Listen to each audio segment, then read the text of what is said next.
You left your baby with us 10 years ago. The voicemail screamed through my phone speaker, making me nearly drop my morning coffee. Emily needs braces, private school tuition, and a whole new wardrobe. You owe us this after abandoning her. I sat at my kitchen counter, a bemused smile playing across my lips as I listened to the hysterical message from Vanessa, my ex-husband Marcus's new girlfriend. The accusations continued. Marcus told me everything about how you just left her on his doorstep and ran away. What kind of mother does that? You need to take responsibility. My name is Olivia Bennett. I'm 35 and have never given birth to a child in my life. I took another sip of my coffee, letting the familiar aroma ground me as I played the message again. Vanessa's voice dripped with righteous indignation, but all I felt was curiosity. What game were they playing? The timestamp showed the call came at 3 a.m., prime time for drunk dialing or desperate schemes. Given Marcus's history, I was betting on the latter. My phone buzzed again. A text this time. We know you're getting these messages. Emily needs $25,000 for her private school tuition by next week. It's time to step up and be a mother. I couldn't help but laugh. Marcus had always been manipulative, but this was a new low. During our 5-year marriage, I'd watched him try every trick in the book to extract money from people. Investment schemes, fake business ventures, emotional manipulation. But claiming I had an abandoned daughter, that was creative, even for him. The truth was simple. I left Marcus 8 years ago after discovering he drained our joint accounts to pay off gambling debts. The divorce was quick and clean, thanks to my ironclad prenup. He fought it, of course, trying to claim half of my successful interior design business. But the judge had seen right through him. Another message popped up, this time with a photo attached. A young girl, maybe 9 or 10, with blonde hair and blue eyes, stood smiling at the camera. She was pretty, but looked nothing like me. Your daughter misses you, the caption read.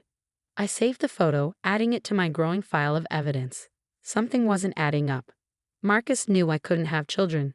It was a medical fact we discussed during our marriage. I'd had a hysterectomy at 23 due to severe endometriosis. The surgery records were clear and irrefutable. My phone rang again. Marcus this time. I let it go to voicemail. Olivia, you can't ignore this forever.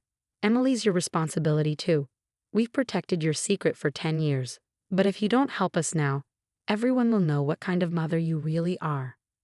Protected my secret? I pulled out my laptop and opened a folder labeled Marcus, Evidence. Inside were years of documented messages, financial records, and court papers from our divorce. At the bottom was a subfolder marked Medical, containing scanned copies of my surgery records. I dialed my lawyer's number. Jessica, it's Olivia. Remember how you said Marcus would try something eventually? Well, he just did, and it's bigger than we expected. Jessica had been my lawyer since the divorce, and she knew Marcus's patterns well. What's he up to now? He and his girlfriend are claiming I abandoned my daughter with them 10 years ago. They want $25,000 for private school tuition. But you've never. Exactly. They're sending photos, making threats. Something's not right. Send me everything they've sent you. Don't respond yet. Let me do some digging first.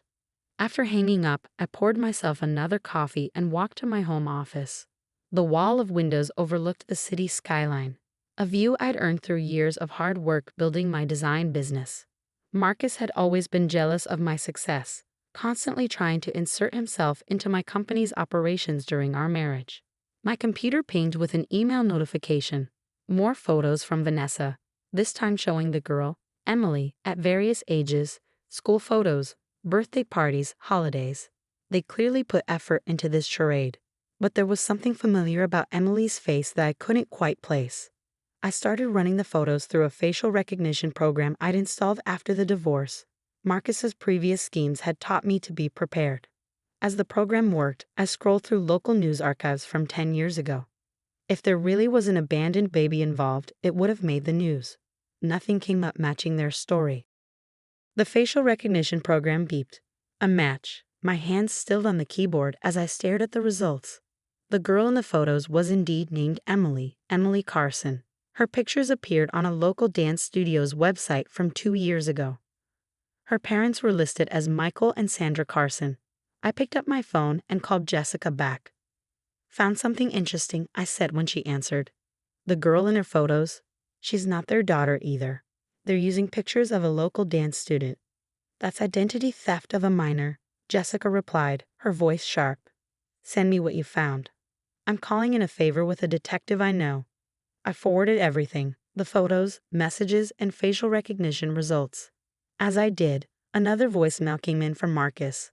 Last chance, Olivia. Either you help us with Emily's tuition, or we go public with how you abandoned your baby. Think about what that would do to your precious business reputation. I smiled, thinking about the birth certificate they claimed to have. Even if they forged one, it wouldn't match my medical records. Marcus had always underestimated me, assuming I'd either cave to his demands or react emotionally without thinking things through. But I learned from our marriage. Every decision I made now was calculated, every reaction measured. He thought he was pulling off an elaborate scam, but really he was walking right into a trap of his own making. My phone buzzed with a text from Jessica. Detective Morris wants to meet tomorrow morning. Bring everything you have. This is bigger than simple extortion. I started gathering the files, my mind racing. What were Marcus and Vanessa really up to? Why use photos of a real local girl instead of finding pictures online? And why now, after 8 years of silence? Something told me this went beyond their usual scams. They seemed desperate, almost frantic in their demands. The question was, what had pushed them to this point? I was about to find out. Detective Morris's office smelled of coffee and old files. He studied the evidence spread across his desk, his expression growing darker with each document. Your ex-husband and his girlfriend are using photos of Emily Carson, he said, tapping the dance studio printout. Her parents filed a report last week about suspicious people photographing their daughter outside her school. Now we know why. Jessica, my lawyer, leaned forward. This goes beyond harassment and extortion. They're stalking a minor. I felt a chill despite the warm office.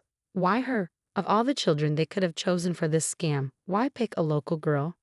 Detective Morris pulled out another file. That's where this gets interesting. We ran background checks on both Marcus and Vanessa. It turns out Vanessa worked as an administrative assistant at Carson Dance Studio 3 years ago. She had access to all the student files, including photos. She stole them before leaving. I asked. More than that, Morris replied. She was fired for suspicious activity with tuition payments. Nothing was proven, but several parents reported missing funds. The studio eventually repaid everyone to avoid scandal. The pieces started falling into place. So they're using photos they already had access to. But why wait 3 years to try this scam? Jessica opened her laptop. I might have an answer for that.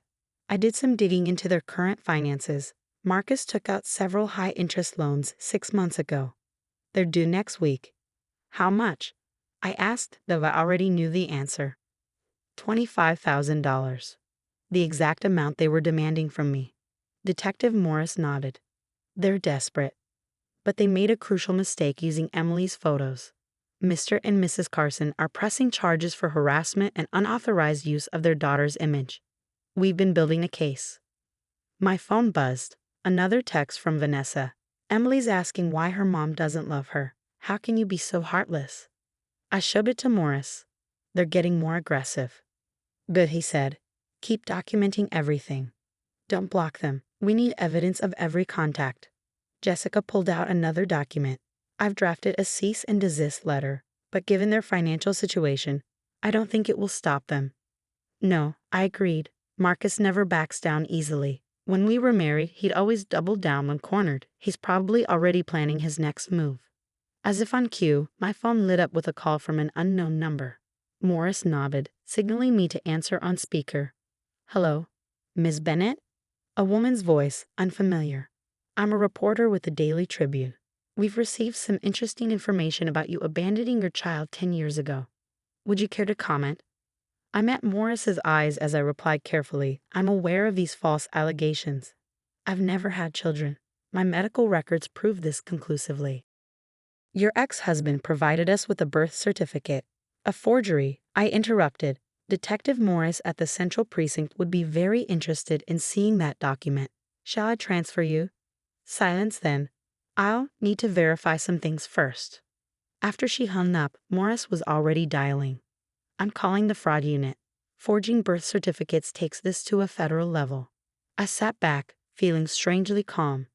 They're getting sloppy. Marcus usually plans his schemes better than this. Desperation makes people careless, Jessica observed. Those loans coming due must have them panicked. Morris finished his call and turned to me. We need to move quickly. Now that they're trying to involve the media, things could escalate. Are you willing to wear a wire? If we can get them to admit to the fraud in person. I thought about Marcus, about all his schemes and manipulations over the years. Yes, it's time to end this. We spent the next hour planning the operation. I would contact them, agree to meet about Emily, and wear a concealed recording device. The police would be nearby, ready to move in once they had a confession. As we finished, Morris's phone rang. His expression turned grave as he listened. That was the fraud unit, he said after hanging up. They found something. Your ex-husband and his girlfriend didn't just forge one birth certificate. They've created several, all for different children. This might be part of a larger scam. Multiple children? Jessica asked, shocked. All targeting wealthy divorced women, Morris confirmed. You're not the first, Ms. Bennett. Just the first to fight back with evidence. I thought about the other victims, women who might have paid out of fear or guilt. How many? They've identified 3 cases so far. 2 women paid over $30,000 each to keep the story quiet. I felt anger rising, not for myself, but for those other women. Marcus hadn't changed. He just found a new way to exploit people. My phone buzzed again. Another message from Vanessa, this time with a new photo of Emily outside her school. Today's date was clearly visible on a banner in the background. They were still watching her. I showed Morris the photo. His jaw tightened. That's it. We're moving now.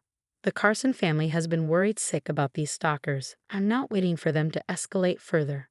He made another call, mobilizing his team. Jessica started gathering the documents, her movements precise and efficient. I stared at the photo of Emily, an innocent child unknowingly caught up in Marcus's schemes.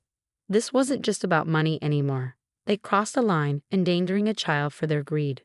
When do we move? I asked Morris. Tomorrow morning. We'll have everything in place by then. He handed me a small recording device. Are you sure you're ready for this? I thought about all the women Marcus had scammed, about Emily and her frightened parents, about the years I'd spent recovering from his manipulation. More than ready, I replied. It's time Marcus learned that some schemes have consequences. The cafe we'd chosen for the meeting was quiet, with just a few early morning customers nursing their coffees. I sat at a corner table, the wire hidden beneath my blouse, waiting for Marcus and Vanessa to arrive. Detective Morris and his team were positioned strategically around the block. Jessica watched from a parked car across the street, ready with the legal documents if needed. They arrived exactly at 9, Marcus looking older than I remembered, his confident stride now tinged with desperation. Vanessa followed, clutching a large envelope that I assumed contained their forged documents. Olivia, Marcus said, sliding into the seat across from me. Finally ready to take responsibility? I kept my voice steady. Show me the birth certificate. Vanessa pulled a document from her envelope and slid it across the table. Proof that you're Emily's mother. Dated 10 years ago. I studied the forgery. It was good work. They clearly invested in quality materials. But the hospital listed didn't match my medical records, and the doctor's signature was too perfect, too crisp for a decade-old document. Interesting, I said. Did you use the same quality paper for Sarah Mitchell's daughter, or Jennifer Cooper's son? Their faces went pale. Marcus recovered first, his voice dropping to a whisper. I don't know what you're talking about. No? The women you scammed before me? The ones who paid to keep things quiet? Vanessa gripped Marcus's arm. We should go. The dance studio must have had lots of photos to choose from. I continued, watching them squirm. All those children's files you had access to before they fired you for stealing tuition money. Shut up, Marcus hissed. You don't know anything. I pulled out my phone, showing them the latest photo they'd sent of Emily. The Carsons filed a police report about stalkers photographing their daughter. Want to explain that? Vanessa stood abruptly, but Marcus pulled her back down. Wait, he said, his tone changing. Look, we can work something out. You always were the smart one, Olivia. There's money to be made here. Are you actually trying to recruit me into your scam? He leaned forward, eyes glinting. Think about it. We have the system perfected. The documents, the emotional manipulation, the press threats. We just need someone with better business sense to help manage it. Someone like the woman whose accounts you drained during our marriage. That was different. I was young, stupid. But this, he gestured to the birth certificate. This is foolproof. These women, they're so afraid of scandal they don't even check the documents properly. And Emily? What about her safety? Vanessa waved dismissively. We're careful. We only photograph from a distance. I'd heard enough. I reached up and adjusted my necklace. The signal. Actually, I said as police officers appeared at every exit, you're not as careful as you think. Detective Morris approached our table, badge out. Marcus Reynolds, Vanessa Porter, you're under arrest for fraud, identity theft, stalking a minor, and forging federal documents. The look of betrayal on Marcus's face was almost comical. You've set us up. No, I replied calmly. You did that yourself. I just made sure there were consequences this time. As they were led away in handcuffs, Vanessa turned back. You'll regret this. We know things about you. I stood gathering the forged documents for evidence. You know nothing about me. That was always your weakness. Outside, Jessica met me with a satisfied smile. The Carsons are pressing full charges. With the wire recording and these documents, Marcus and Vanessa are looking at serious time. And the other victims? The fraud unit is contacting them now. Your evidence helped expose the whole operation. I watched the police car carrying Marcus and Vanessa disappear around the corner. The morning sun felt warm on my face, and for the first time in weeks, I felt truly at peace. Later that evening, I sat in my office updating my client files when Jessica called. Thought you'd want to know, they're offering a plea deal. In exchange for lighter sentences, they have to reveal every scam, every victim, every detail. But I said, those women deserve to know the truth. The Carsons wanted to thank you. Your quick action helped stop the stalking before anything worse happened. I thought about Emily safely back to her normal life, unaware of how her photos had been misused. I'm just glad it's over. You know, Jessica added, Marcus asked to talk to you, said he wants to explain himself. I looked at my wall of windows, at the city lights twinkling in the growing dusk. No, I replied. I don't need any more explanations from him. His actions said everything. After hanging up, I opened my desk drawer and pulled out my old wedding album. I kept it as a reminder of lessons learned, but now it felt unnecessary. The woman in those photos, the one who'd once been so easily manipulated, was gone. I dropped the album in my shredder, watching as the past was reduced to confetti. Outside, the city hummed with life, and my future stretched ahead, clear and unencumbered. Sometimes the best revenge isn't confrontation or anger. Sometimes it's simply standing firm in your truth and letting justice take its course. Marcus had tried to trap me with lies about a child that never existed. Instead, he'd only proved that I was no longer the woman he could manipulate. That woman was gone, replaced by someone stronger, wiser, and finally, completely free.